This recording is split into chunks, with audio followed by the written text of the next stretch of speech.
퇴비더미 앞에 서 있다고 상상해 보세요. 한여름입니다. 기온은 섭씨 30도이고 흙냄새가 아닌 썩은 냄새와 암모니아 냄새가 섞여 납니다. 파리들이 더미 주위를 윙윙거립니다. 이웃은 이미 2번이나 불평했습니다. 이번 달에 벌써 4번째로 더미를 뒤집고 있는데 땀을 흘리며 이게 정말 올바른 방법인지 의아해합니다. 그리고 그렇게 쇠스랑을 들고 서 있는데 문득 이런 생각이 듭니다. 내가 시간을 낭비하고 있는 건 아닐까? 더 좋은 방법은 없을까? 나는 15년 동안 퇴비를 만들었습니다. 15년 동안 정원 쓰레기를 모으고 층을 쌓고 뒤집고 물을 주고 온도를 모니터링했습니다. 책을 읽고 세미나에 참석하고 다양한 시스템을 시도했습니다.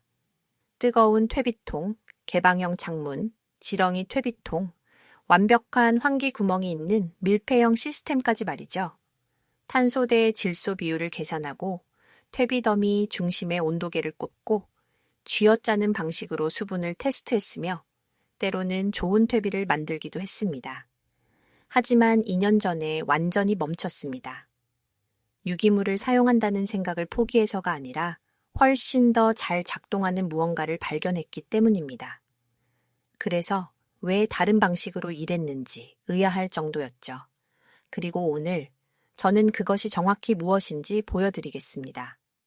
계속하기 전에 한 가지 부탁이 있습니다. 아직 이 채널을 구독하지 않으셨다면 지금 바로 구독하세요. 종 모양 아이콘을 눌러주세요. 여기서 공유하는 정보가 앞으로 몇 달, 몇 년 안에 매우 중요해질 수 있기 때문입니다. 더 많은 사람들이 볼 수 있도록 이 영상에 좋아요를 눌러주세요. 그리고 끝까지 시청해주세요. 오늘 제가 보여드릴 것은 단순한 방법이 아니기 때문입니다. 이것은 토양 비옥도에 대한 여러분의 접근 방식 전체를 바꿀 시스템입니다. 모든 것이 결국 하나로 모이고 이것이 생각보다 더 중요하다는 것을 이해하게 될 것입니다.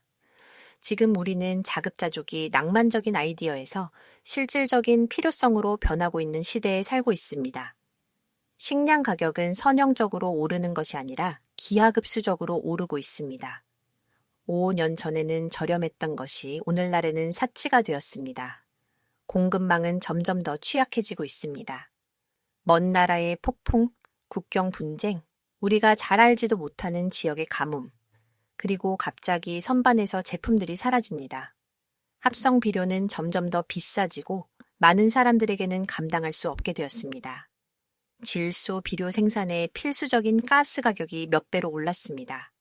인산염은 점점 희귀해지고 있습니다. 광산은 제한되어 있고 이러한 자원에 대한 접근을 둘러싼 지정학적 긴장이 증가하고 있습니다. 동시에 우리는 토양이 고갈되고 있다는 것을 알고 있습니다. 수십 년간의 집중 농업으로 인해 많은 곳에서 부식질층이 최소한으로 줄어들었습니다. 독일, 오스트리아, 스위스, 일부 지역에서는 부식질 함량이 2% 미만입니다.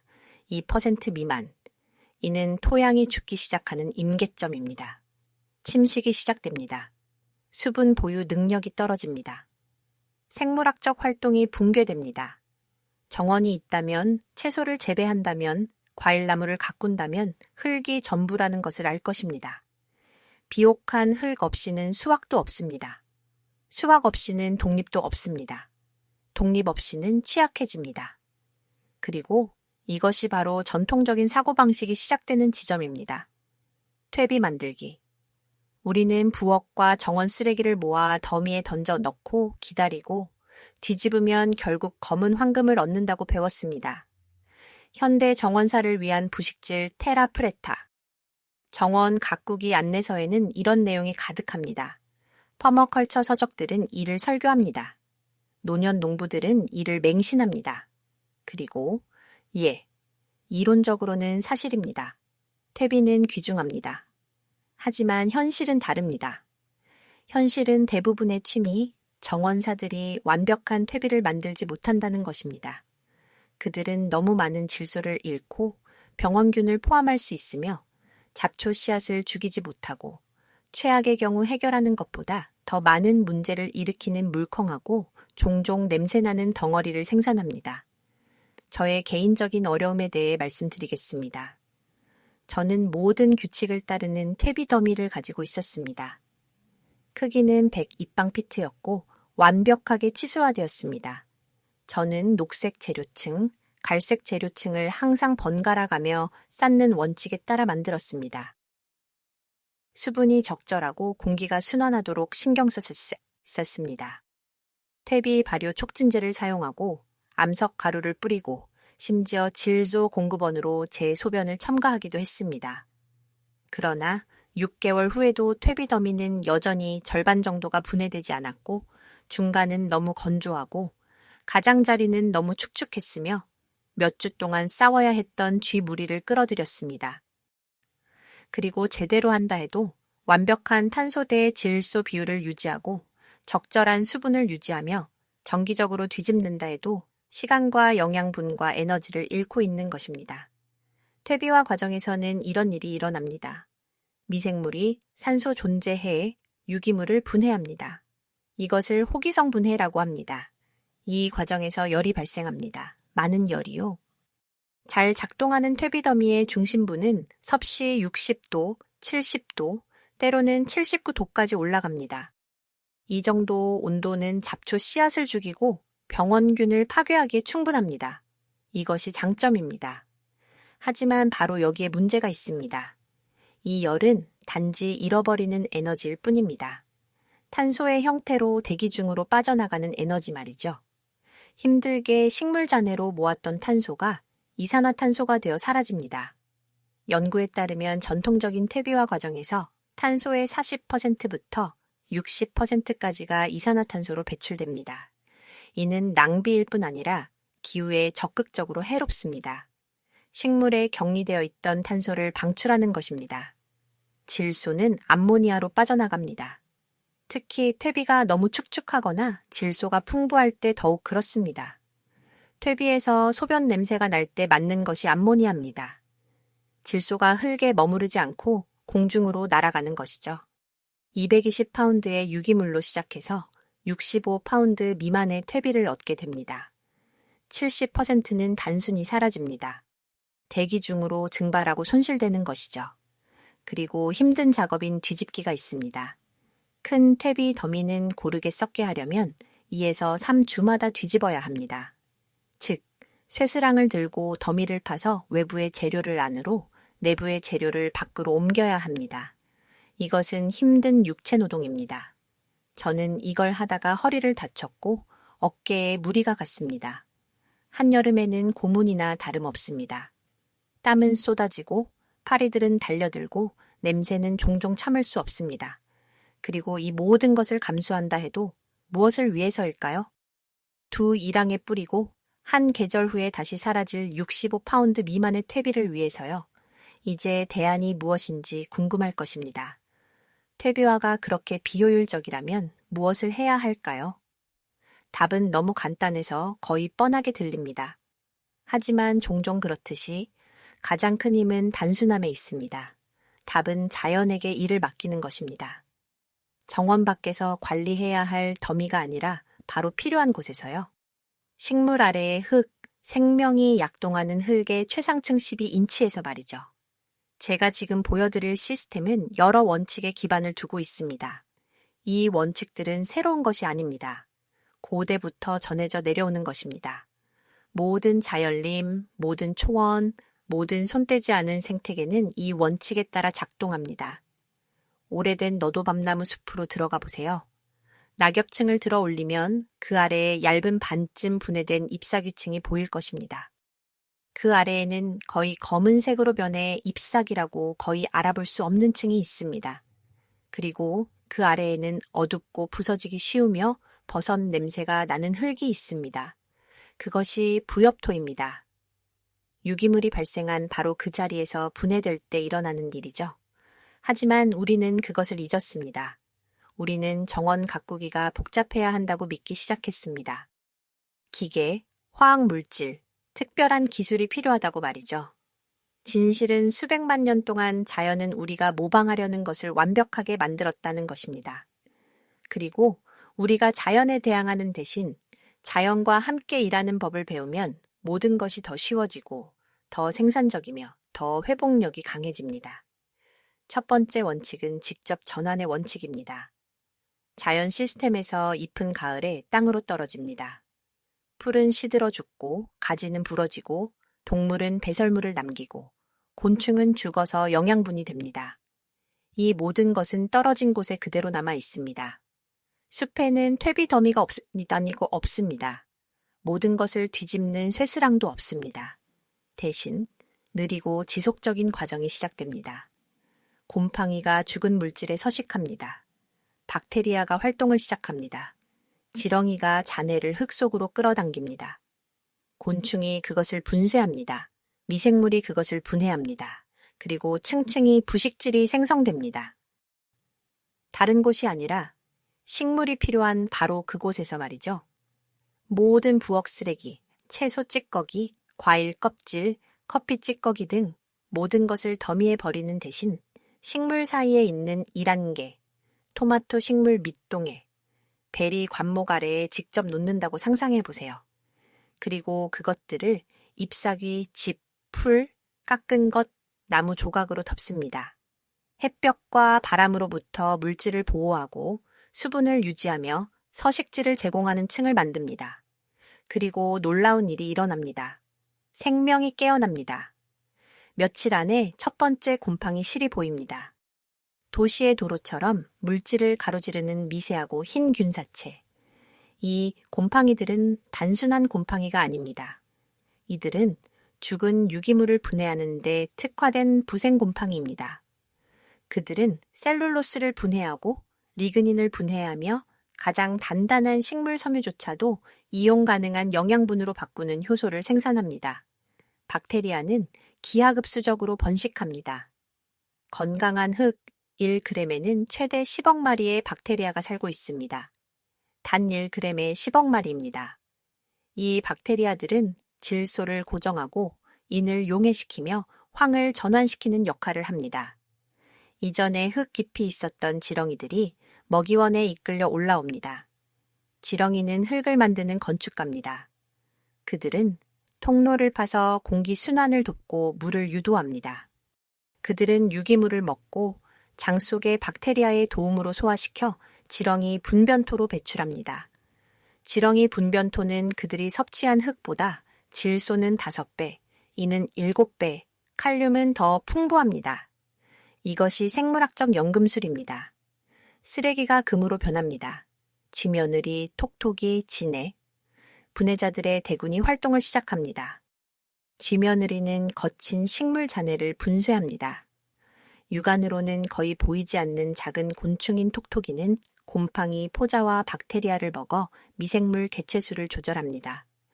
진해는 다른 곤충을 사냥하여 시스템의 균형을 유지합니다. 그리고 대부분의 에너지가 열로 손실되는 퇴비더미와 달리 여기서는 다른 일이 일어납니다. 호기성 과정과 혐기성 과정이 동시에 진행됩니다. 산소가 거의 없는 깊은 층에서는 김치나 보카시처럼 발효가 일어납니다. 영양분을 잠금 해제하는 산이 생성됩니다.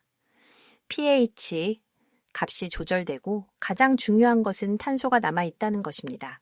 연소되지 않습니다. 수십 년 동안 지속되는 안정적인 부식질 화합물로 흙에 저장됩니다. 구체적인 예를 들어보겠습니다. 지난 가을 저는 1톤의 호박을 수확했습니다. 거대한 호박들 각기 45파운드가 넘었습니다. 할로윈 이후에 조각된 호박들은 물컹하고 쓸모없었습니다. 예전 같으면 퇴비통에 버렸을 것입니다. 이번에는 그것들을 잘라 내년 봄에 토마토를 심을 1안개 직접 넣었습니다. 12인치 두께의 잎사귀로 덮었습니다. 12월에 확인했을 때 호박은 이미 반쯤 분해되어 있었습니다. 3월까지는 완전히 사라졌습니다. 그 아래의 흙은 검고 부드러웠으며 지렁이로 가득했습니다. 그리고 제가 그곳에 심은 토마토는 한 방울의 비료도 주지 않고도 제가 지금까지 키운 것 중 가장 생산적이었습니다. 두 번째 원칙은 영구적인 지표면 덮개의 원칙입니다. 전통적인 정원 가꾸기에서는 흙을 파고 괭이질하고 잡초를 뽑고 흙을 드러내 놓습니다. 그리고는 왜 흙이 마르고 잡초가 폭발적으로 번식하며 구조가 붕괴되는지 궁금해합니다. 자연에서는 맨 땅이 어디에도 없습니다. 심지어 사막에서도 땅은 자갈, 죽은 식물 조각 또는 지각으로 덮여 있습니다. 맨 땅은 죽은 흙이기 때문입니다. 햇볕이 지표면에 내리쬐어 한여름에는 섭씨 38도에서 49도까지 온도가 올라갑니다. 이 온도에서는 미생물이 죽습니다. 흙 생명을 하나로 묶는 미세한 균사체가 말라 부서집니다. 수분이 증발합니다. 덮개 없는 흙은 더운 날 제곱야드당 몇 쿼트의 물을 공중으로 낭비할 수 있습니다. 바람은 가장 미세한 입자들을 날려보냅니다. 그것들은 점토 입자들, 가장 가치 있는 것들입니다. 영양분을 결합할 수 있기 때문입니다. 침식은 농업만의 문제가 아닙니다. 여러분의 정원에서도 일어납니다. 흙이 맨 땅으로 있으면 비가 여과 없이 땅에 부딪혀 흙을 침수시키고 흙의 덩어리 구조를 파괴합니다. 물이 침투할 수 없습니다. 표면으로 흘러내려 용해된 영양분을 함께 가져갑니다. 필요한 것을 잃게 되는 것입니다. 대신 영구적인 멀칭층을 유지하면 전체 시스템이 바뀝니다. 흙의 온도는 일정하게 유지됩니다. 제가 측정해 봤습니다. 덮개 없는 일항에서는 최상층 2인치의 온도가 밤에는 섭씨 10도, 낮에는 섭씨 35도 사이를 오갔습니다. 멀칭 일항에서는 섭씨 15도에서 21도로 일정했습니다. 이 안정성은 미생물에게 매우 중요합니다. 극한의 추위나 더위 없이 지속적으로 활동할 수 있습니다. 여름에는 더 시원하게 유지됩니다. 멀칭층은 햇빛을 반사하고 흙을 단열합니다. 겨울에는 더 따뜻하게 유지됩니다. 멀칭층은 담요처럼 작용하여 서리로부터 보호합니다. 저는 11월에도 이웃 정원에 모든 것이 얼어붙었을 때 멀칭 아래에서 여전히 자라는 상추를 심었습니다. 수분은 저장됩니다. 물을 덜 자주 주어야 하고 때로는 전혀 주지 않아도 됩니다. 저는 섭씨 30도의 날씨와 3주간 비가 오지 않은 7월에도 한 번도 물을 주지 않은 일항을 가지고 있습니다. 식물들은 봄처럼 보였습니다. 푸르고 튼튼하고 생명력이 넘쳤습니다. 멀칭 아래의 흙은 축축했습니다. 젖지는 않았지만 충분히 축축했습니다. 멀칭이 증발을 너무 많이 줄여서 밤에 내린 약간의 이슬만으로도 충분했습니다. 잡초는 빛이 땅에 닿지 않기 때문에 발화하기 어렵습니다. 잡초 씨앗은 활성화되려면 빛이 필요합니다. 어둠 속에 있으면 휴면 상태로 남아 있습니다. 예, 일부 씨앗은 어쨌든 발화하지만 그 경우에도 더 쉽습니다. 멀칭을 옆으로 치우고 뿌리가 작은 잡초를 뽑아내고 다시 덮습니다. 맨 땅에서는 괭이질하고 파고 싸워야 합니다. 그리고 가장 중요한 것은 흙 속의 생명이 계속 활동한다는 것입니다. 흙 속의 생명은 먹이를 필요로 하고 먹이는 유기물이기 때문입니다. 멀칭을 지속적으로 적용함으로써 이 생명에게 먹이를 주는 것입니다. 스스로 조절하는 살아 숨 쉬는 유기체를 만드는 것입니다. 대양 박테리아와 곰팡이가 우세하기 때문에 질병이 억제됩니다. 식물이 필요로 할 때 정확히 영양분이 방출됩니다. 흙은 약동하는 생태계가 됩니다. 제 정원에는 3년 동안 파지 않은 일항이 있습니다. 저는 그곳에서 잡초를 뽑은 적이 없습니다. 그저 겹겹이 멀칭만 계속해서 적용했습니다. 그리고 어떻게 되었을까요? 그 아래의 흙은 너무 부드러워서 저항 없이 힘을 주지 않고도 손으로 팔 인치 깊이까지 들어갈 수 있습니다. 어둡고 달콤하고 흙 냄새가 납니다. 그리고 들어 올리면 지렁이들로 가득합니다. 한 줌의 흙에서 때때로 10에서 15마리의 지렁이를 세어봅니다. 이것은 우연이 아닙니다. 이것은 기능하는 시스템의 결과입니다. 세 번째 원칙은 겹쳐 쌓기와 다양성의 원칙입니다. 모든 유기물이 똑같은 것은 아닙니다. 일부 재료는 질소가 풍부합니다. 풀 깎은 것, 부엌 쓰레기, 커피 찌꺼기, 쐐기풀. 다른 재료는 탄소가 풍부합니다. 잎사귀, 짚, 나무 조각, 판지, 톱밥. 과학에서는 탄소 대 질소 비율 또는 CN 비율에 대해 이야기합니다. 이상적으로는 약 30대 1입니다. 즉, 탄소 30부분의 질소 1부분입니다. 질소만 풍부한 재료를 사용하면 불균형이 발생합니다. 미생물이 폭발적으로 번식하여 모든 산소를 소비하고 혐기성 부패가 시작됩니다. 이것이 신선한 풀 깎은 것을 두껍게 쌓았을 때 일어나는 일입니다.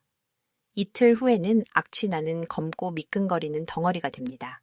암모니아가 새어나오고 파리가 알을 낳고 문제가 생깁니다. 탄소만 풍부한 재료를 사용하면 반대 현상이 일어납니다. 분해가 극도로 느려집니다. 집만으로는 썩는 데 몇 년이 걸릴 수 있습니다. 왜 그럴까요? 미생물은 에너지를 얻기 위해 질소가 필요하기 때문입니다. 질소 없이는 굶어 죽습니다. 탄소를 효율적으로 분해할 수 없습니다. 재료는 거의 변하지 않고 그 자리에 머무릅니다. 하지만 겹쳐 쌓고 번갈아 가며 사용하면 균형 잡힌 시스템을 만들 수 있습니다. 부엌 쓰레기가 있다고 상상해 보세요. 이것은 질소 풍부한 재료입니다. 일항으로 가서 멀칭층을 약간 옆으로 치우고 쓰레기를 흙 위에 직접 놓은 다음 두꺼운 잎사귀나 집층으로 덮습니다. 쓰레기는 질소, 수분, 쉽게 이용 가능한 영양분을 제공합니다. 잎사귀는 탄소 구조와 장기적인 영양분 저장을 제공합니다. 함께 분해를 위한 완벽한 환경을 만듭니다. 다양한 재료에 대해 더 자세히 설명해 드리겠습니다. 풀 깎은 것은 CN 비율이 약 15대 1입니다. 매우 질소 풍부합니다. 갓 깎은 풀은 또한 많은 물, 종종 80%의 물을 포함합니다. 이로 인해 다루기가 어렵습니다. 두껍게 적용하면 뭉쳐서 썩습니다. 해결책은 햇볕에 1에서 2일 동안 말립니다. 물이 증발합니다. 재료는 더 가볍고 통기성이 좋아집니다. 또는 즉시 마른 재료와 섞습니다. 풀 깎은 것 한 부분, 마른 잎사귀 2부분. 완벽합니다. 잎사귀는 나무 종류에 따라 다릅니다. 참나무 잎은 질기고 탄닌산을 포함하여 천천히 썩습니다. CN 비율이 50대 1입니다.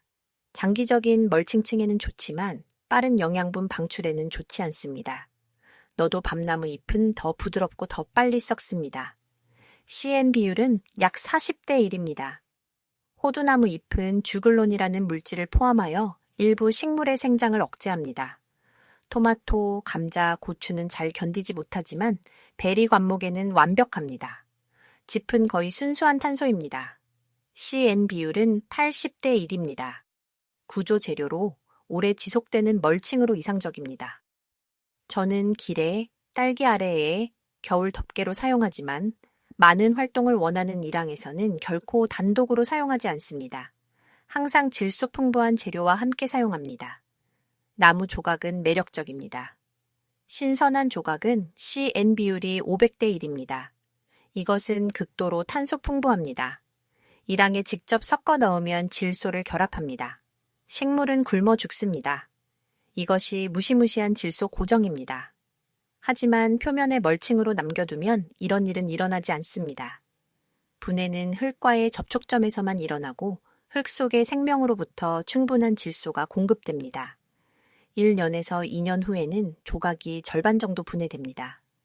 CN 비율은 100대 1로 개선되고 얕게 섞어 넣을 수 있습니다. 아주 소수의 사람만이 고려하는 또 다른 측면, 재료의 크기가 있습니다. 큰 가지와 줄기는 썩는 데 몇 년이 걸리지만 기능이 있습니다. 스펀지처럼 물을 저장합니다. 나무는 건조 중량의 최대 300%까지 물을 흡수할 수 있습니다. 퍼머컬처에서는 이것을 휴글컬처라고 부릅니다.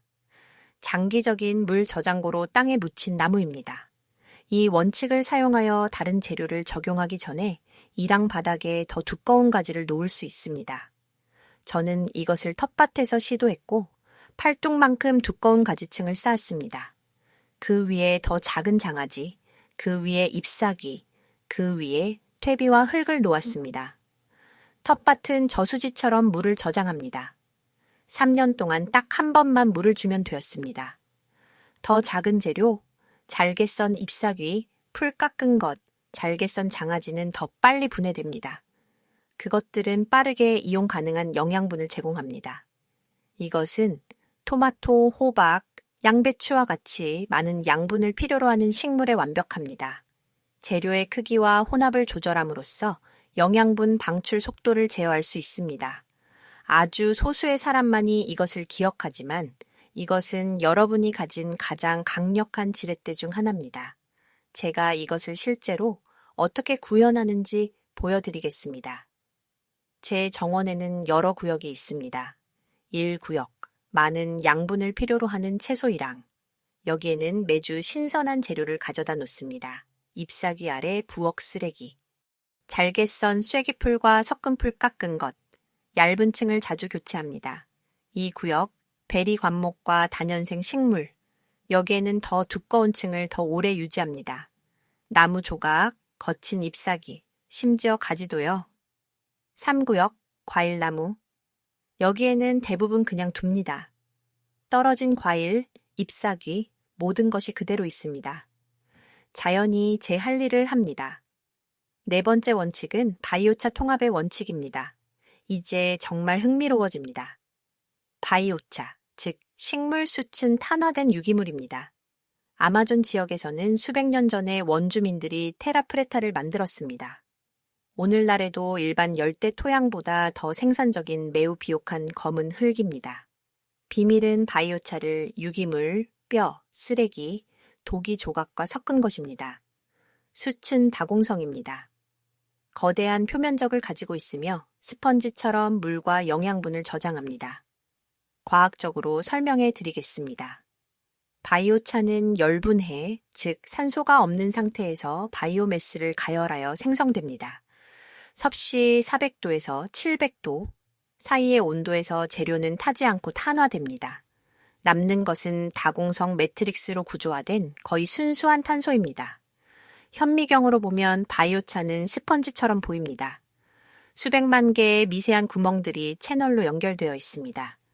바이오차 1g의 표면적은 최대 3,000 평방피트가 될 수 있습니다. 이는 50 곱하기 60피트 면적이 1g으로 압축된 것입니다. 이 구조가 바이오차를 매우 가치 있게 만듭니다. 구멍들은 물을 저장합니다. 바이오차가 10% 함유된 흙은 바이오차가 없는 흙보다 40% 많은 물을 저장할 수 있습니다. 가뭄 시기에는 이것이 매우 중요합니다. 표면은 질소, 인, 칼륨과 같은 영양분을 결합합니다. 영양분은 수채에 흡착되어 씻겨나가지 않습니다. 보통 영양분이 더 깊은 층으로 씻겨나가는 비가 많이 오는 지역에서는 바이오차가 모든 것을 이용 가능하게 유지합니다. 하지만 이것은 시작에 불과합니다.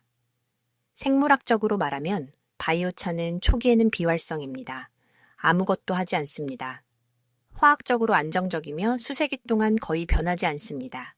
하지만 발효를 통해 영양분으로 충전하거나 퇴비와 섞거나 쐐기풀 차나 소변에 담그면 흙 생명의 촉매제가 됩니다. 박테리아와 곰팡이가 미세한 구멍에 서식합니다. 그들은 포식자와 건조로부터 보호받는 곳을 찾습니다. 흡수된 영양분 형태로 먹이를 찾습니다. 이상적인 조건을 찾습니다. 수층 서식지, 즉 미생물을 위한 도시가 됩니다. 연구에 따르면 바이오차가 있는 흙의 미생물 바이오매스는 바이오차가 없는 흙보다 50%부터 100%까지 더 높습니다. 이는 더 많은 박테리아, 더 많은 곰팡이, 더 많은 생명, 더 많은 활동을 의미합니다.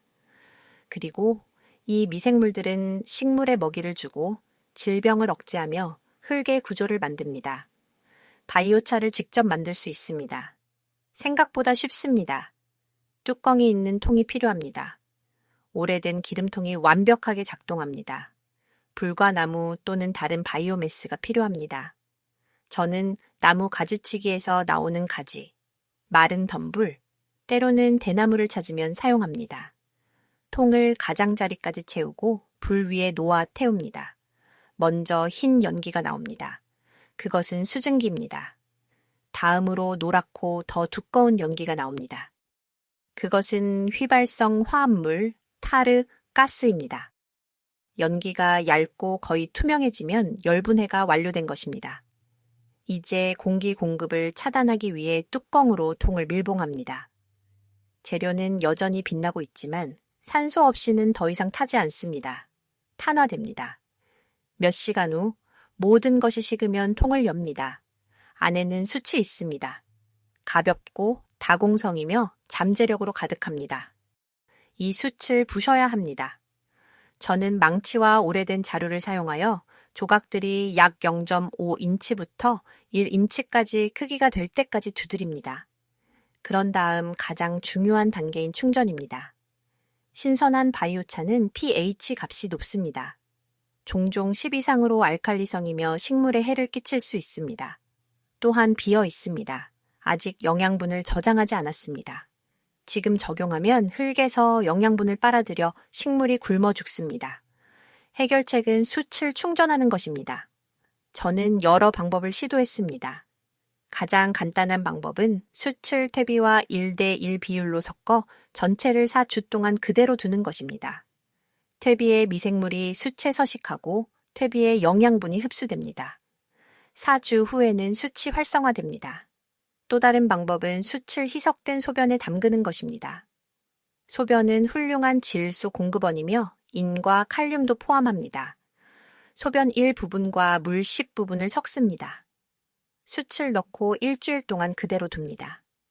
숯은 스펀지처럼 영양분을 빨아들입니다. 그런 다음 걸러내면 적용할 준비가 된 것입니다. 제가 선호하는 세 번째 방법은 보카시 숯을 사용하는 것입니다. 저는 숯을 발효된 보카시와 섞습니다.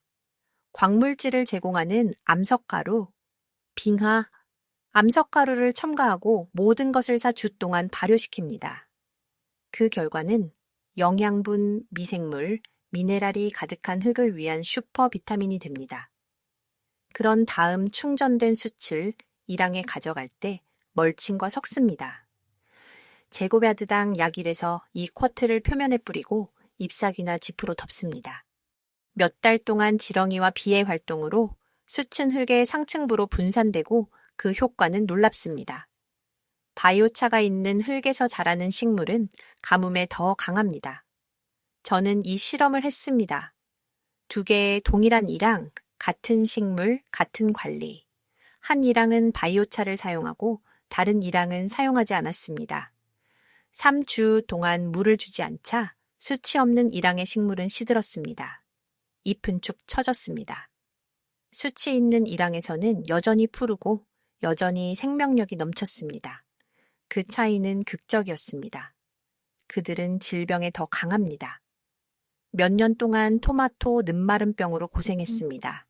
매년 늦어도 8월까지는 식물들이 감염되었습니다.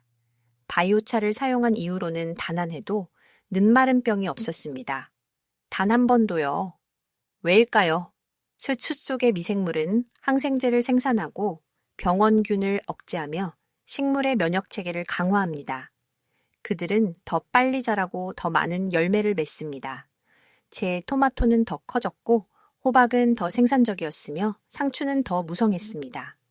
수확량을 과학적으로 측정하지는 않았지만 2계절 동안의 경험은 분명합니다. 그리고 가장 좋은 점은 숯이 수세기 동안 흙 속에 남아있다는 것입니다. 분해되지 않습니다. 테라프레타의 방사성 탄소 연대 측정 결과 그곳의 숯은 2000년 이상 된 것으로 나타났습니다. 2000년이 지났는데도 여전히 활성 상태입니다. 퇴비는 몇 년 후에 완전히 분해되지만 바이오차는 남아 있습니다. 단기적인 비옥화가 아니라 장기적인 비옥도를 구축하여 자녀와 손자들에게 먹이를 줄 흙을 만드는 것입니다.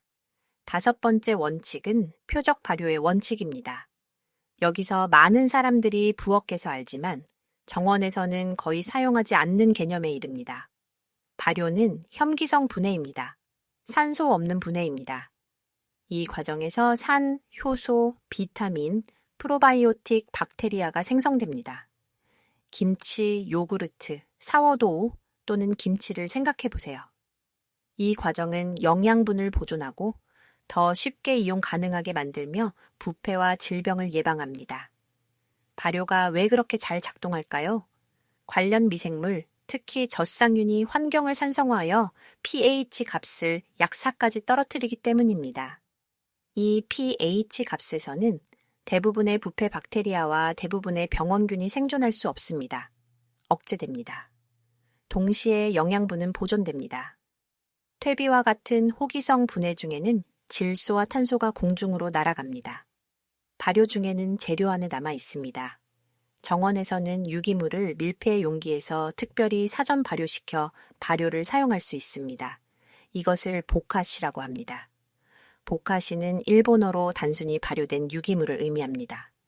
시스템은 간단합니다. 뚜껑과 배수체가 있는 양동이를 가지고 층층이 부엌 쓰레기를 채웁니다. 각 층 약 2인치 두께, 마다 유효 미생물을 분사하거나 특수 보카시 발효 스타터를 뿌립니다. 이것은 겨, 당밀, 그리고 주로 젖쌍균, 효모, 광합성 박테리아로 구성된 미생물의 혼합물입니다. 공기 방울을 제거하기 위해 층을 단단히 누릅니다. 공기는 적입니다. 혐기성 조건을 원합니다. 그런 다음 양동이를 밀폐합니다. 2에서 3일 후에 발효가 시작됩니다. 냄새로 알 수 있습니다. 뚜껑을 열면 시큼하고 약간 달콤한 냄새가 나는데 마치 김치나 절인 채소와 같습니다. 썩은 냄새는 절대 아닙니다.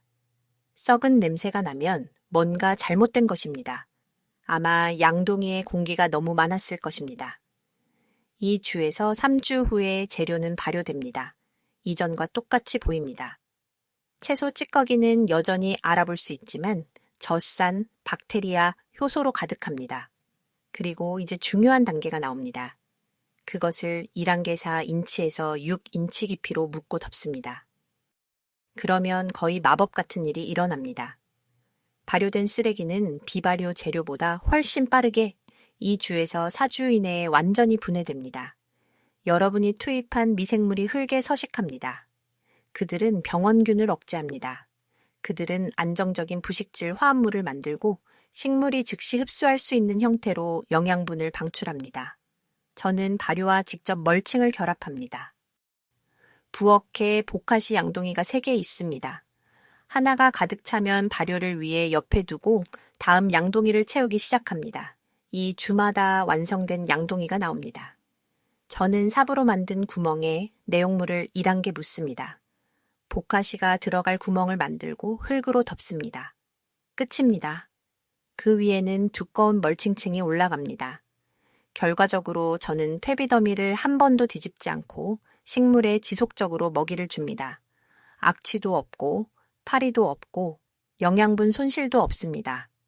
이 시스템은 매우 효율적이어서 이런 방식으로 관리되는 일항에서는 추가 비료를 전혀 줄 필요가 없습니다. 전혀요. 식물은 뿌리 바로 아래에 살아있는 흙에서 필요한 모든 것을 얻습니다. 보카시의 또 다른 장점은 고기 찌꺼기, 생선 찌꺼기, 유제품 등 모든 것을 발효시킬 수 있다는 것입니다. 일반 퇴비에서는 이러한 재료들이 악취, 쥐, 질병과 같은 문제를 일으킬 수 있습니다. 보카시에서는 안전하게 발효됩니다. 산이 병원균을 죽입니다. 발효된 물질을 묻을 때 더 이상 위험이 없습니다. 게다가 보카시 양동이 안에서 액체가 생성됩니다. 보카시 침출액. 이 액체는 귀중합니다. 산성이며 영양분과 미생물로 가득합니다. 액체 비료로 사용할 수 있습니다. 물의 1대에 100으로 희석하여 식물에 물을 주거나 1대에 300으로 희석하여 옆면 스프레이로 사용할 수 있습니다. 결과는 인상적입니다. 보카시 주스를 처리한 식물은 더 빨리 자라고 더 푸르고 건강합니다. 저는 또한 희석하지 않은 주스를 막힌 배수구를 청소하는 데 사용합니다. 미생물이 유기침전물을 분해합니다. 효과가 있습니다. 몇 번 사용한 후에는 물이 다시 자유롭게 흐릅니다. 6번째 원칙은 식물 협력의 원칙입니다. 주목하세요. 모든 것이 중요해지는 지점입니다. 식물은 수동적이지 않습니다. 단순히 물과 영양분을 받아들이는 조용한 존재가 아닙니다. 그들은 소통합니다. 영양분을 교환합니다. 뿌리를 통해 서로를 보호합니다. 그들은 광합성을 통해 얻는 에너지의 최대 40%를 설탕으로 방출합니다. 40%. 이는 엄청난 투자입니다. 왜 그럴까요? 미생물을 유인하기 위해서입니다. 분비되는 물질을 삼출물이라고 하는데 이는 유인제입니다. 박테리아와 곰팡이는 향수처럼 그것을 따라옵니다. 뿌리 근처로 와서 정착하고 뿌리권을 형성합니다. 뿌리권은 뿌리 바로 주변의 몇 밀리미터 폭의 영역입니다. 여기에는 주변 흙보다 미생물 농도가 1000배 더 높습니다. 1000배 더 높은 이 미생물들, 박테리아, 곰팡이들은 그 대가로 식물에게 질소, 인, 미량 영양분을 제공합니다. 일부 박테리아는 공기 중의 질소를 고정합니다. 일부 곰팡이는 암석에서 인을 용해시키고 일부는 식물 성장을 자극하는 호르몬을 생산합니다. 이것은 공생, 즉 영양분을 위한 설탕 거래입니다. 그리고 이 시스템을 사용할 수 있습니다. 채소 일항 사이에 콩과 식물을 심으세요. 콩, 완두콩, 클로버, 루핀, 배치. 이 식물들은 리조비움 박테리아와 공생관계를 맺습니다. 박테리아는 뿌리털에 침투하여 뿌리옥을 형성하고 거기서 공기 중의 질소를 고정합니다. 콩을 뽑으면 이 뿌리옥을 볼 수 있습니다. 뿌리에 작은 분홍색 혹들이 보입니다. 각 뿌리옥은 대기 중 질소를 식물이 이용할 수 있는 암모늄으로 전환하는 공장입니다. 단일 콩 식물은 연간 3.5에서 7온스의 질소를 고정할 수 있습니다. 이는 약 1.7온스의 합성 비료와 같습니다. 10개의 콩 식물이 있는 1, 제곱야드에서는 공기 중의 1, 파운드 이상의 합성 비료와 같은 양을 무료로 얻는 것과 같습니다. 수확 후에 콩을 제거하지 않고 잘라내고 뿌리를 땅에 남겨두면 이 뿌리 시스템은 썩어서 결합된 질소를 다음 세대의 식물에게 직접 방출합니다. 동시에 뿌리는 흙을 뚫고 들어가 흙을 느슨하게 하고 공기와 물을 위한 통로를 만듭니다. 이 통로들은 뿌리가 썩은 후에도 남아 있습니다. 그것들은 다른 식물의 뿌리, 물, 미생물을 위한 고속도로입니다. 얕은 뿌리, 식물 옆에 깊은 뿌리 식물을 심으세요. 상추 옆에 당근, 바질 옆에 토마토, 옥수수 옆에 호박을 심으세요. 다른 뿌리 깊이는 다른 흙층을 활용하고 다른 영양분을 끌어올립니다. 당근은 126인치 깊이까지 자랍니다. 상추는 최상층 4인치에 머무릅니다. 경쟁이 없습니다. 두 식물 모두 자신의 공간을 가집니다. 컴프리, 서양토플, 민들레와 같은 일부 식물은 소위 동적 축적자라고 불립니다. 그들은 깊은 흙층에서 미네랄을 끌어올려 잎에 저장합니다. 컴프리는 뿌리가 최대 6피트까지 내려갑니다. 그것은 채소 식물이 결코 도달할 수 없는 깊이에서 칼륨, 칼슘, 인을 끌어올립니다. 컴프리를 잘라 멀칭으로 사용하면 이 미네랄을 채소 식물이 사용할 수 있는 지표면으로 직접 가져옵니다. 저는 정원에 컴프리 식물을 전략적으로 배치했습니다. 4주마다 잘라냅니다. 그것들은 믿을 수 없을 정도로 빨리 다시 자랍니다. 저는 잎을 멀칭으로 사용합니다. 한 컴프리 식물은 한 계절에 11에서 15파운드의 잎이 질량을 제공합니다. 그것은 깊은 곳에서 무료로 얻는 수 파운드의 칼륨입니다. 서양토플은 또 다른 챔피언입니다. 그것은 황, 구리, 칼슘을 축적하고 유익한 곤충, 꽃 등의 기생벌, 무당벌레를 유인합니다. 그들은 모두 서양토플의 꽃을 좋아합니다. 이 곤충들은 진딧물, 애벌레, 모든 해충에 대항하는 여러분의 동맹입니다. 민들레는 잡초로 여겨져 홀대받지만 그 고든 뿌리는 굳어진 층을 뚫고 영양분을 끌어올리고 죽으면 물이 깊은 곳으로 흐를 수 있는 통로를 남깁니다. 저는 이랑 사이에 민들레가 자라게 둡니다. 씨앗을 맺기 전에 자르고 멀칭으로 사용합니다. 어린 잎은 식용이며 비타민C와 철분이 풍부합니다. 오래된 잎은 멀칭입니다. 이것은 역동적인 영양분 순환입니다. 수입도 수출도 없습니다. 모든 것이 시스템 안에 머무릅니다. 그리고 이런 방식으로 오래 일할수록 흙은 더욱 비옥해집니다. 외부에서 추가하는 것이 아니라 내부의 순환을 최적화함으로써 말이죠. 또 다른 수준의 협력이 있습니다. 균은입니다. 이들은 식물 뿌리와 공생하는 곰팡이입니다. 곰팡이, 균사는 종에 따라 뿌리 세포를 관통하거나 감싸서 식물과 흙을 연결합니다. 이 균사체는 뿌리털보다 훨씬 미세합니다. 가장 작은 흙 구멍도 침투할 수 있으며 뿌리가 결코 도달할 수 없는 영역에서 영양분을 얻을 수 있습니다.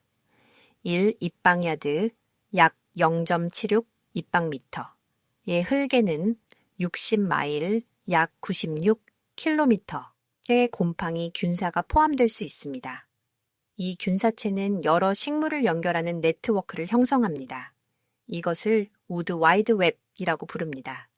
식물은 이 네트워크를 통해 소통하고 영양분을 교환하며 심지어 해충에 대한 경고를 전달할 수도 있습니다. 연구에 따르면 식물이 진딧물의 공격을 받으면 균은 네트워크를 통해 화학 신호를 보냅니다. 이웃 식물들은 이 신호를 받고 선제적으로 방어 물질을 생산하기 시작합니다. 이것이 소통입니다. 이것이 지능입니다. 그리고 곰팡이를 죽이는 화학 물질을 피하고 다양하게 심음으로써 흙을 살아있게 유지하여 이를 촉진할 수 있습니다. 이제 모든 것을 종합해 봅시다. 가을에 시작한다고 상상해 보세요. 정원 시즌이 끝났습니다. 마지막 토마토는 수확되었습니다. 일항은 정리되었습니다. 구식 방식이 가르치는 대로 모든 것을 파내는 대신 다른 일을 합니다. 잎사귀를 모읍니다. 아주 많은 잎사귀를요. 이웃들이 여러분이 자기 잎사귀를 가져가면 기뻐할 수도 있습니다. 많은 사람들이 잎사귀를 문제로 처리해야 할 쓰레기로 봅니다. 여러분에게는 그것이 황금입니다. 일항 위에 8에서 12인치 두께의 층을 넓게 펼칩니다. 그 아래에는 연중 모아둔 두꺼운 가지와 장아지들을 미리 깔아두었습니다. 이 가지들은 배수와 통기성을 확보하고 장기적인 물 저장고가 될 바닥층을 형성합니다. 그 위에는 잎사귀가 올라갑니다. 그 위에는 소변이나 퇴비로 충전한 바이오차를 제곱야드당 약 1에서 2쿼트 뿌립니다. 그 위에는 마지막으로 잎사귀층을 덮어 숯을 제자리에 고정하여 바람에 날아가지 않게 합니다.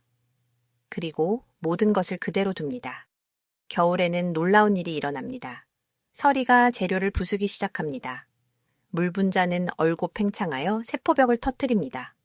이것은 봄의 분해를 훨씬 쉽게 만듭니다. 비는 층을 적셔서 용해된 영양분을 흙 속으로 스며들게 합니다. 눈은 모든 것을 덮고 단열하여 보호합니다. 지렁이는 낮은 온도에서도 활발하게 활동하며 재료를 아래로 끌어당깁니다. 그들은 느리지만 지속적으로 일합니다. 곰팡이가 가지에 서식합니다. 확인할 때 가끔 보일 것입니다. 나무 위에 흰색 실이 퍼져 있는 것을요.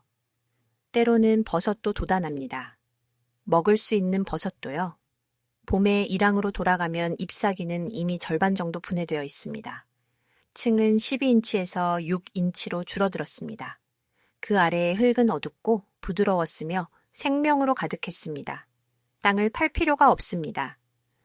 심거나 심을 곳의 멀칭층을 옆으로 치우기만 하면 됩니다. 손이나 흙손으로 구멍을 만들고 모종을 넣고 멀칭을 다시 그 주위에 덮습니다. 심는데 몇 초밖에 걸리지 않습니다. 계절 내내 지속적으로 먹이를 줍니다. 매주 부엌 쓰레기가 일항으로 들어갑니다. 멀칭 아래에 직접 넣거나 보카시 시스템에서 미리 발효시킵니다. 저는 둘 다 합니다. 물이 많지 않은 신선한 채소 찌꺼기, 당근 잎, 상추심, 양파 껍질은 일항에 직접 넣습니다. 물이 풍부한 찌꺼기, 토마토, 오이, 멜론은 먼저 발효시킵니다. 이런 식으로 부패를 피합니다. 격주로 새로운 멀칭을 적용합니다. 풀 깎은 것, 나무와 관목에서 잘게 썬 녹색 재료, 집, 판지. 일항은 여러분이 먹이를 주는 동안 여러분에게 먹이를 주는 살아있는 시스템이 됩니다.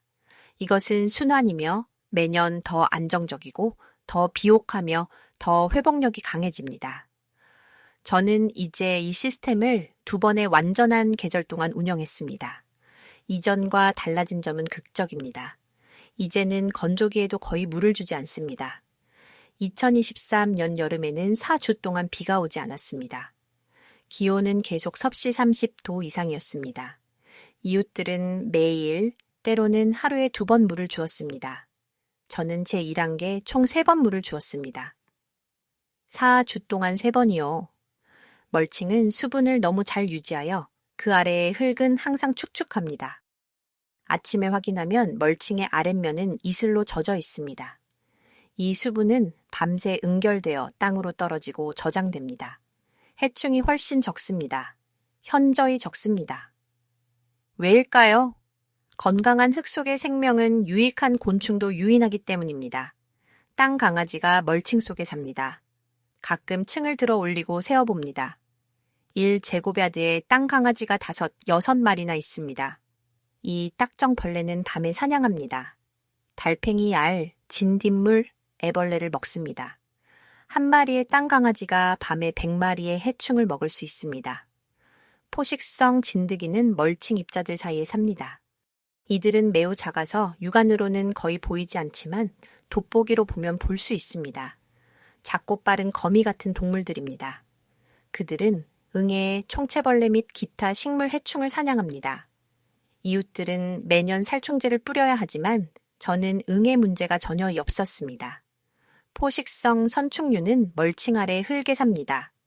그들은 곰팡이, 파리, 풍뎅이, 애벌레의 유충에 침투하여 내부에서 죽입니다. 저는 시판 선충류를 풀어놓은 적이 없습니다. 조건이 좋았기 때문에 스스로 정착했습니다. 이제는 질병이 전혀 없습니다. 매년 오던 토마토 늦마른 병도 없습니다. 조건이 축축하고 따뜻하여 완벽할 텐데도 오이 흰가루병이 없습니다. 흙이 약간 산성이라 배추 뿌리옥병을 오히려 촉진할 텐데도 뿌리옥병이 없습니다. 흙은 너무나 살아있어서 기랑 미생물들이 병원균이 자리 잡기 전에 억제합니다. 그리고 수확량은 크게 증감했습니다. 과학적으로 측정하지는 않았지만 무게를 달아봤습니다. 제 토마토는 이전에는 식물당 평균 11파운드였지만 이제는 18에서 22파운드입니다. 제 당근은 이전에는 연필처럼 가늘고 많이 갈라졌지만 이제는 엄지손가락만큼 두껍고 곧고 균일합니다. 제 상추는 이전에는 4주 후에 수확해야 꽃대가 올라오기 전에 먹을 수 있었지만 이제는 6주 동안 유지되고 더 커지며 부드러움을 유지합니다. 더 많은 비료를 주어서가 아닙니다. 이제는 전혀 비료를 주지 않습니다. 식물이 흙 속에서 필요한 모든 것에 접근할 수 있기 때문입니다. 부식질에 저장되고 바이오차에 저장되며 제가 키운 미생물에 의해 방출되는 모든 것이요. 하지만 이것은 단순히 수확량 이상의 의미가 있습니다. 회복력에 관한 것입니다.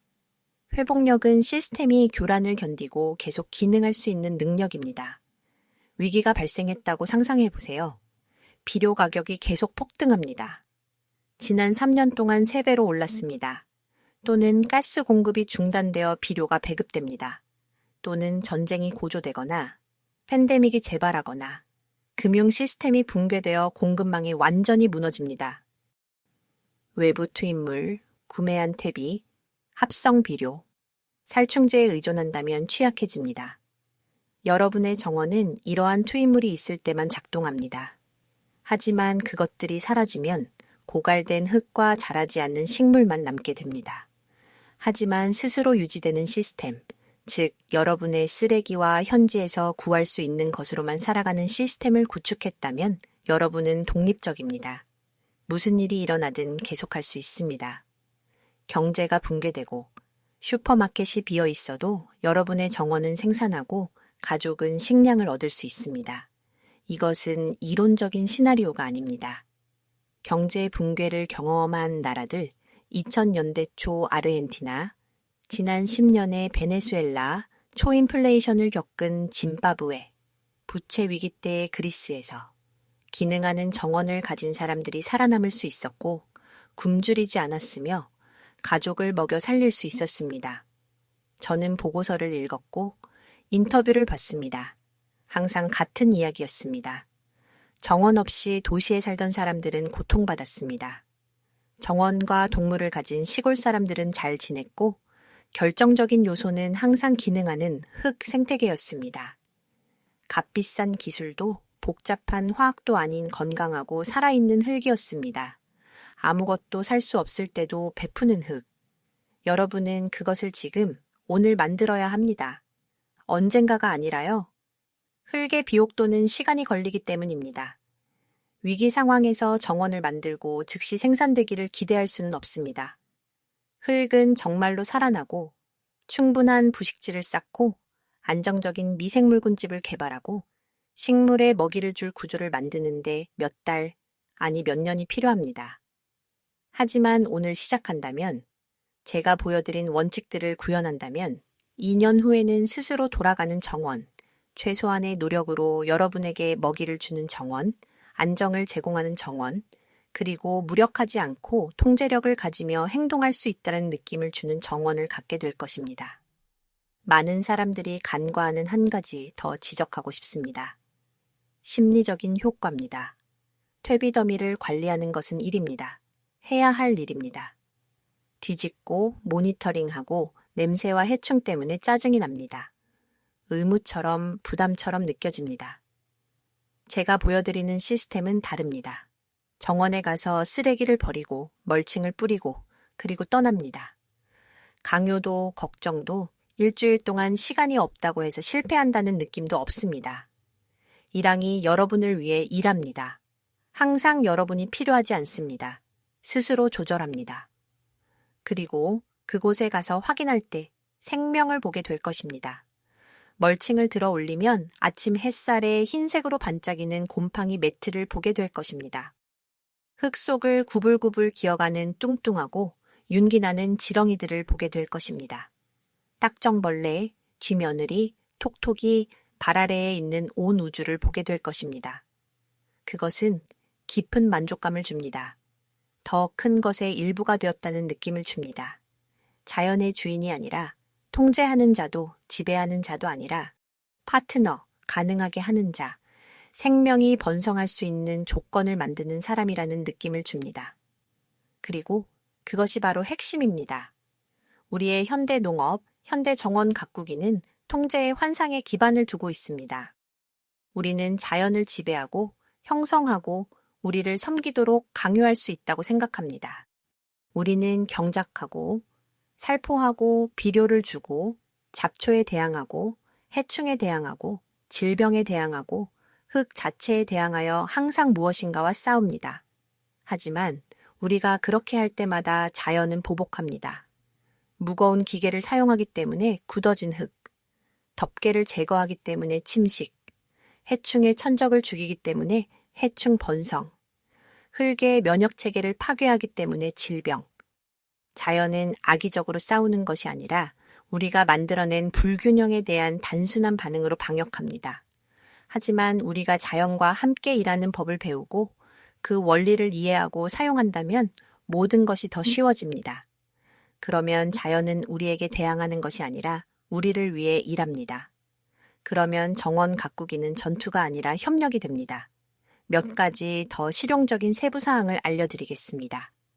부엌 쓰레기를 1단계 직접 넣을 때 쥐나 다른 동물로 인해 문제가 있다면 고기, 생선, 유제품을 피하세요. 이러한 재료들은 그들을 유인합니다. 쥐가 문제가 되는 도시 지역에서는 이러한 찌꺼기를 발효시키는 것이 좋습니다. 발효는 냄새를 너무 많이 바꿔서 쥐들이 더 이상 관심을 갖지 않거나 정원에서 아예 사용하지 않는 것이 좋습니다. 다른 방식으로 처리하세요. 다른 모든 것, 채소 찌꺼기, 과일, 커피 찌꺼기, 차, 달걀 껍질, 심지어 종이와 판지도 문제없이 사용할 수 있습니다. 달걀 껍질은 특히 귀중합니다. 토마토와 고추가 특히 필요한 칼슘을 제공하여 꽃썩은병을 예방합니다. 꽃썩은병은 과일 밑부분에 검고 움푹 들어간 반점입니다. 곰팡이나 박테리아로 인해 발생하는 것이 아니라 식물의 칼슘 결핍으로 인해 발생합니다. 껍질을 부수어 오래된 절구에 갈아서 멀칭에 섞거나 토마토 식물 밑동에 가볍게 묻으면 됩니다. 천천히 분해되어 몇 달 동안 칼슘을 방출합니다. 제가 이렇게 한 이후로는 꽃썩은병이 더 이상 생기지 않았습니다. 단 한 개도요.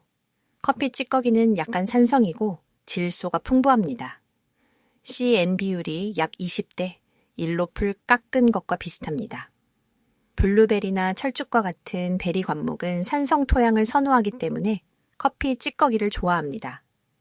식물 주위에 직접 뿌리고 멀칭으로 덮거나 보카시에 섞을 수 있습니다. 커피 찌꺼기는 또한 달팽이 퇴치에도 좋습니다. 거친 질감이 달팽이를 억제하는 것으로 보입니다. 어린 상추 식물 주위에 커피 찌꺼기로 띠를 만들고 관찰했는데 달팽이들이 통과하지 못했습니다. 차 티백도 같은 방식으로 작동하지만 플라스틱 성분이 없는지 확인하세요. 많은 현대 차 티백은 폴리프로필렌으로 밀봉되어 있는데 이는 흙에 원하지 않는 미세 플라스틱입니다. 종이 티백만 사용하거나 더 좋은 것은 IP차를 사용하세요. 차 자체는 멀칭으로 사용하고 티백은 버릴 수 있습니다. 풀끝 깎은 것은 강력하지만 잘못 사용하면 위험합니다. 신선한 풀끝 깎은 것은 질소가 극도로 풍부하고 물이 가득합니다. 너무 두껍게 적용하면 혐기성층으로 뭉쳐서 썩습니다. 제가 한번 무지하게 이렇게 했습니다. 4인치 두께의 신선한 풀 깎은 것을 1안개 부었습니다. 3일 후 그것은 검고 악취, 나는 파리 유충으로 가득한 덩어리가 되었습니다. 해결책, 적용하기 전에 풀 깎은 것을 햇볕에 일해서 2일 동안 말리세요. 물이 빠지고 더 가볍고 통기성이 좋아집니다.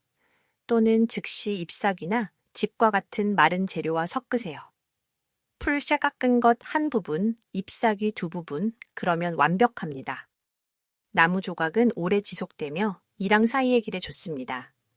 잡초를 억제하고 깔끔하게 보이며 매우 천천히 분해되어 길이 5년 동안 지속될 수 있습니다. 하지만 이랑 자체, 특히 다년생 식물과 베리 관목 아래에도 자리가 있습니다. 천천히 분해되어 일시적으로 질소를 결합하지만 장기적으로는 흙 구조를 엄청나게 개선합니다. 질소 손실에 대한 우려가 있다면 신선한 나무 조각이 질소를 결합할 수 있다는 것은 타당합니다.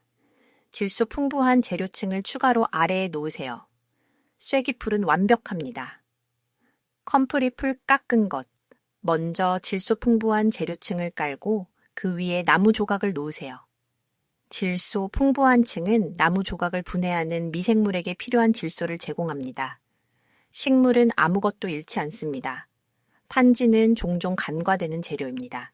잉크나 플라스틱, 코팅이 없는 골판지는 거의 순수한 탄소입니다. 잡초를 억제하기 위해 이랑의 바닥층으로 깔 수 있습니다. 저는 새로운 이랑에 이렇게 합니다. 풀이나 잡초 위에 직접 판지를 깔고 그 위에 멀칭을 합니다. 1년 후에는 판지가 분해되지만 그 아래에 풀과 잡초를 질식시켰습니다. 흙은 지렁이가 판지를 먹어치웠기 때문에 부드럽습니다. 즉시 심을 수 있습니다. 신문도 비슷하게 작동하지만 더 빨리 분해됩니다. 저는 가끔 감자이랑 사이에 사용합니다. 잡초를 막고 감자를 수확할 때쯤이면 이미 절반 정도 분해되어 있습니다. 바이오차에 대한 한 가지 더 중요한 점을 말씀드리겠습니다. 신선한 수침 pH 값이 높고 영양분을 방출하는 대신 결합할 수 있습니다. 이것은 흔한 실수입니다. 사람들은 바이오차를 만들고 열정적으로 즉시 적용한 후 식물이 더 나빠지는 것을 봅니다. 바이오차가 작동하지 않는다고 생각하며 포기합니다.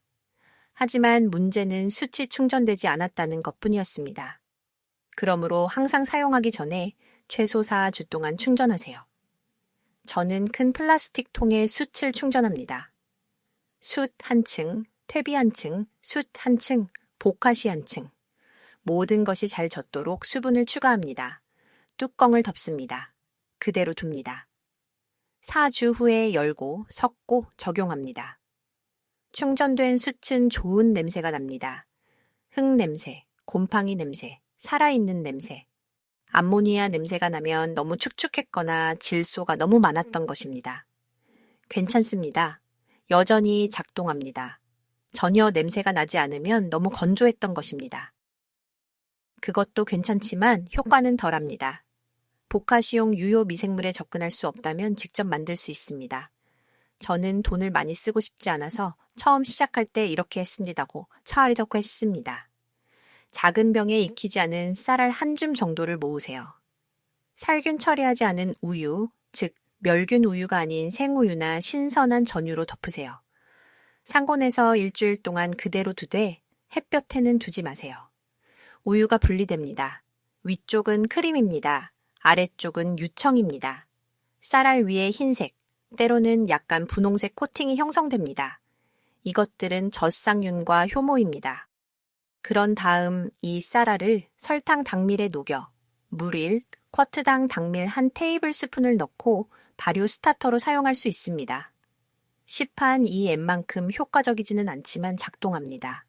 저는 시판 제품으로 바꾸기 전까지 1년 동안 이것으로 보카시를 만들었습니다. 또 다른 점은 인내심입니다. 시스템이 자리 잡는데 시간이 걸립니다. 처음 몇 달 동안은 별다른 변화를 보지 못할 수도 있습니다. 멀칭은 예상보다 느리게 사라집니다. 흙 속의 생명은 깨어나고 번식하며 구조를 만드는 데 시간이 필요합니다. 하지만 6개월, 늦어도 1년 후에는 차이를 보게 될 것입니다. 그리고 나서 모든 것이 가속화됩니다. 흙 속에 생명이 많을수록 더 빨리 작동합니다. 이것은 기하급수적인 과정입니다. 그리고 제가 배운 또 다른 것이 있습니다. 실수를 허용하세요. 모든 것이 완벽하지는 않을 것입니다. 때로는 풀 깎은 것을 너무 많이 적용하여 약간 썩을 수도 있습니다. 큰 문제는 아닙니다. 옆으로 치우세요. 마른 재료와 섞으세요. 다시 분배하세요. 때로는 충분한 탄소 재료를 적용하는 것을 잊어서 분해가 멈출 수도 있습니다. 문제 없습니다. 잎사귀나 짚을 더 적용하세요. 시스템은 관대합니다. 자연은 용서합니다. 스스로 불균형을 바로잡습니다. 유기물을 추가하고 땅을 덮고 다양성을 추구하는 기본 원칙을 따른다면 작동합니다. 완벽할 필요는 없습니다. 그저 꾸준하기만 하면 됩니다. 이제 장기적인 관점에 대한 생각입니다. 여러분이 여기서 만들고 있는 것은 단순히 정원이 아닙니다. 목을 가다듬음, 그것은 유산입니다. 이러한 원칙에 따라 관리되는 흙은 기존 관리 방식처럼 빈곤해지는 것이 아니라 매년 더 비옥해집니다. 부식질 축적은 누적 과정입니다. 매년 한 층이 추가됩니다. 매년 흙은 더 많은 탄소, 더 많은 영양분, 더 많은 생명을 격리합니다. 20년 후에는 최소한의 투입으로 최대 수확량을 얻을 수 있는 비옥한 흙을 갖게 될 것입니다. 여러분은 다음 세대를 위한 보물을 남기는 것입니다. 살아있고 영양을 공급하며 지속되는 흙이 죽어가고 사막화가 진행되며 침식으로 매년 수십억 톤의 비옥한 흙이 바다로 흘러드는 세상에서 이것은 저항의 행위이자 희망의 행위이며 다른 방법이 있다는 증거입니다. 저는 우리 조상들이 어떻게 농사를 지었는지 자주 생각합니다. 지난 100년 동안의 화학산업 농업이 아니라 그 이전의 조상들 말입니다. 중세의 농부들, 로마인들, 고대 이집트인들, 수세기 동안 같은 땅에서 농사를 지으면서도 땅을 파괴하지 않았던 농부들. 그들은 오늘 제가 보여드린 원칙들을 알고 있었습니다. 왜 작동하는지는 이해하지 못했을 수도 있습니다. 그들은 미생물, 곰팡이, 균사, 영양분 순환에 대해 아무것도 몰랐습니다. 하지만 그들은 관찰했습니다. 그들은 잎사귀가 흙을 개선한다는 것을, 거름을 제대로 사용하면 기적을 이룬다는 것을, 단일 작물보다 다양성이 더 좋다는 것을, 윤작이 질병을 예방한다는 것을 보았습니다.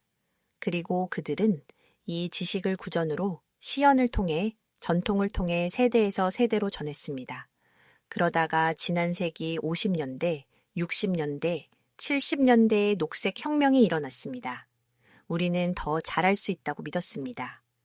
합성비료, 살충제, 제초제, 기계화, 단일 작물, 효율성, 그리고 단기적으로는 효과가 있었습니다. 수확량이 엄청나게 증가했습니다.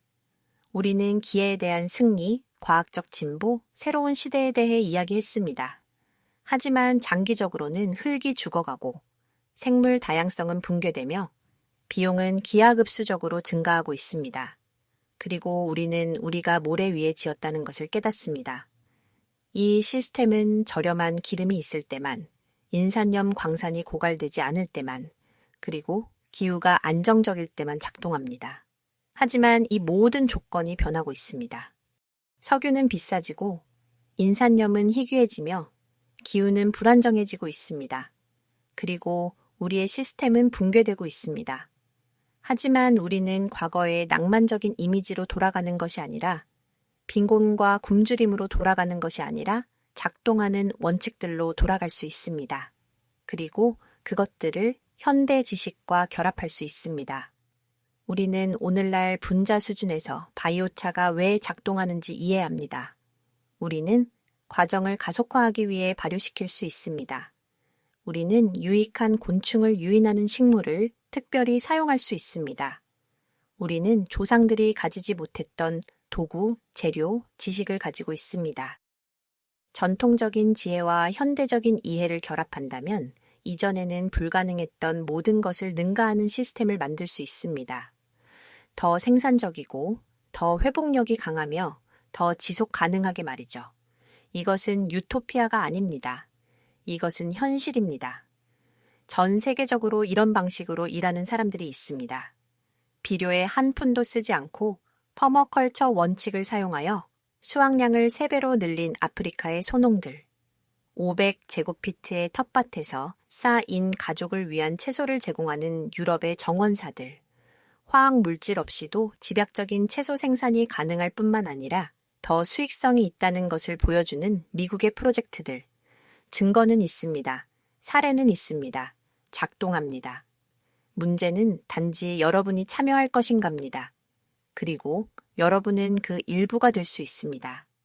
여러분이 이 원칙에 따라 관리하는 모든 제곱야드의 정원은 자신만을 위한 것이 아니라 더 큰 전체를 위한 기여입니다. 탄소를 방출하는 대신 흙에 격리합니다. 곤충, 새, 사라져가는 모든 생물들의 서식지를 만듭니다. 독 없이, 환경 파괴 없이, 착취 없이 식량을 생산합니다. 여러분은 문제의 일부가 아니라 해결책의 일부입니다. 이것이 거창하게 들릴 수도 있다는 것을 압니다. 거창한 말, 거창한 비전, 하지만 진심입니다. 우리는 인류가 이전에 경험한 어떤 것보다 큰 도전에 직면해 있습니다. 기후변화, 자원 부족, 인구 증가, 정치적 불안정. 우리에게 제시되는 해결책은 종종 기술적입니다. 유전자 변형식물, 수직 농장, 실험실에서 재배한 식품, 인공 고기. 이 모든 것이 나름의 역할을 할 수 있지만 근본적인 해결책은 더 간단합니다. 건강한 흙, 살아있는 땅. 우리가 흙을 치유하는 법을 배운다면 우리 자신을 치유할 수 있습니다. 건강한 흙은 건강한 음식을 생산합니다. 건강한 음식은 건강한 사람을 만듭니다. 건강한 사람은 건강한 사회를 건설합니다. 모든 것이 연결되어 있습니다. 모든 것은 땅에서 시작됩니다. 이제 마지막으로 질문 하나를 하고 싶습니다. 무엇이 여러분을 막고 있습니까? 공간이 너무 적다고 생각할 수도 있습니다. 하지만 이 시스템은 모든 발코니, 모든 텃밭, 모든 화분, 모든 작은 땅 조각에서 작동합니다. 아파트에서 복화실을 할 수 있습니다. 발코니 화분에 멀칭을 할 수 있습니다. 텃밭에 바이오차를 사용할 수 있습니다. 원칙은 확장됩니다. 시간이 너무 적다고 생각할 수도 있지만 그것이 바로 핵심입니다.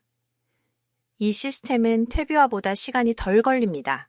뒤집고 모니터링하고 운반할 필요가 없습니다. 재료를 깔아놓고 작동하게 두면 됩니다. 일주일에 5분, 그것이 전부입니다. 지식이 너무 적다고 생각할 수도 있습니다.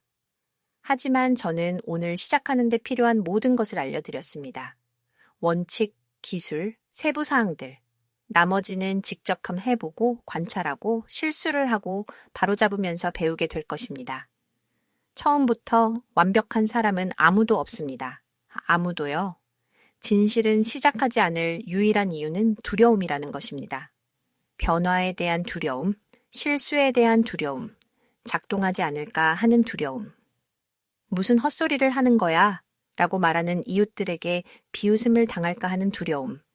하지만 이 두려움은 근거가 없습니다. 자연은 일하고 싶어 합니다. 생명을 창조하고 싶어 합니다. 여러분은 그저 그것을 허용하기만 하면 됩니다. 그러니 오늘 지금 시작하세요. 여러분의 정원, 발코니, 텃밭으로 가세요. 평소에 버렸을 부엌 쓰레기를 가져가세요. 깔아놓으세요. 잎사귀, 집, 찾을 수 있는 모든 것으로 덮으세요. 그리고 관찰하세요. 며칠 안에 첫 번째 곰팡이를 보게 될 것입니다. 몇 주 안에 첫 번째 지렁이를 보게 될 것입니다. 그리고 몇 달 안에 제가 무슨 말을 하는지 이해하게 될 것입니다. 자연과 싸울 필요가 없다는 것을 이해하게 될 것입니다. 자연이 여러분이 허락하면 일을 해낼 것이라는 것을 이해하게 될 것입니다. 작동한다는 것을 이해하게 될 것입니다.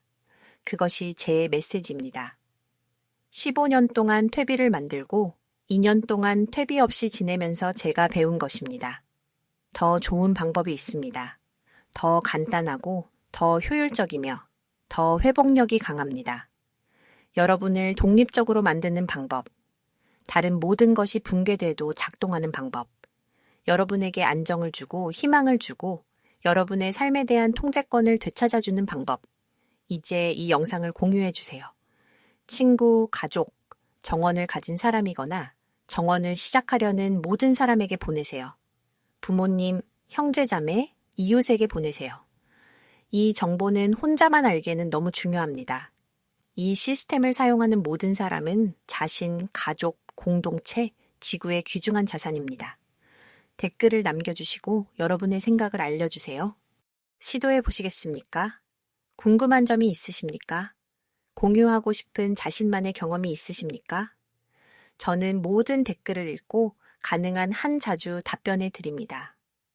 여기 공동체는 소중합니다. 우리는 서로에게서 배웁니다. 우리는 서로를 지지합니다. 우리는 함께 무언가를 만듭니다.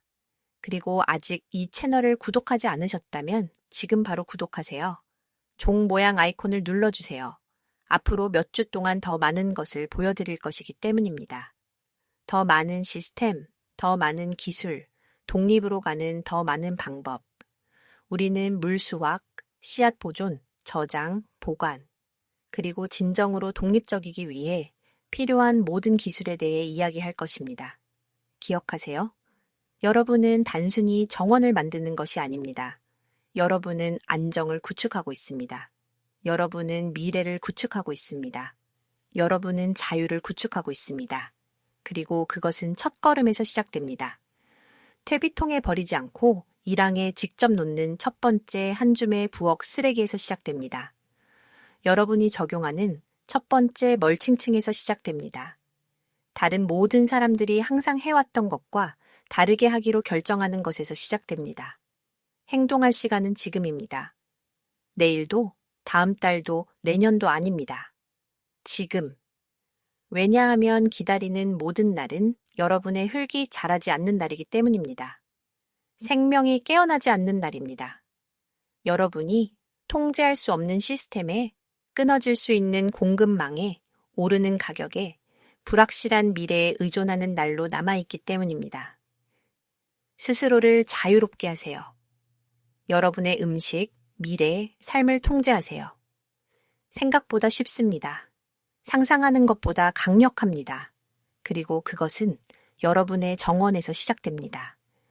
살아있는 흙과 함께, 지속되는 시스템과 함께, 여러분이 해낼 수 있다는 지식과 함께, 여러분이 성공할 수 있다는 지식과 함께, 시작할 용기만 있다면 독립할 수 있다는 지식과 함께, 저는 여러분을 믿습니다.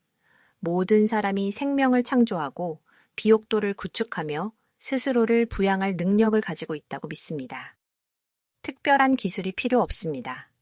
어떤 사람들이 말하는 것처럼 초록 엄지가 필요 없습니다. 의지와 배움의 의지만 있으면 됩니다. 나머지는 자연이 합니다. 자연은 여러분의 파트너이자 선생님이자 가장 큰 동맹입니다. 자연은 여러분이 성공하기를 원합니다. 생명이 번성하기를 원합니다. 여러분은 그저 조건을 만들고 자연이 일하게 하면 됩니다. 그러니 지금 나가서 시작하세요. 그리고 1년 후에 저에게 편지를 보내서 어떻게 되었는지 알려주세요. 여러분의 정원, 흙, 발견한 지렁이와 곰팡이 사진을 보내주세요. 작동한다는 것을 보여주세요. 모든 성공 스토리는 다른 사람들에게 영감을 주기 때문입니다. 살아있는 모든 정원은 우리가 다르게 더 좋게, 더 지속 가능하게 할 수 있다는 증거입니다. 이것은 끝이 아닙니다. 이것은 시작입니다. 여러분과 저보다 더 큰 것의 시작입니다. 진정으로 중요한 것으로 돌아가는 운동의 시작입니다. 살아있는 흙, 건강한 음식, 진정한 독립. 그리고 여러분은 이 순간부터 그 일부입니다. 여러분이 내딛는 모든 발걸음, 여러분이 내리는 모든 결정, 쓰레기통이 아니라 흙에 넣는 모든 유기물 조각, 여러분이 생명을 불어넣는 모든 제곱야드의 흙과 함께 우리는 작동하는 미래로 나아가고 있습니다. 우리는 지속되는 시스템으로 나아가고 있습니다. 우리는 여러분의 것이고 누구도 빼앗을 수 없는 삶으로 나아가고 있습니다. 견고한 기반 위에, 살아있는 흙 위에, 수백만 년 된 원칙 위에, 자연과의 싸움이 아닌 협력 위에 서 있는 삶으로 나아가고 있습니다. 지금 시작하세요. 첫걸음이 여러분을 기다립니다. 이 이야기가 정원에서 인식되는 쓰레기에 대한 여러분의 시각을 바꾸었다면 이 채널을 구독하고 이 영상에 좋아요를 눌러주세요. 우리는 그들이 묻으려 했던 이야기를 여기서 파헤치고 있습니다. 미래를 심읍시다.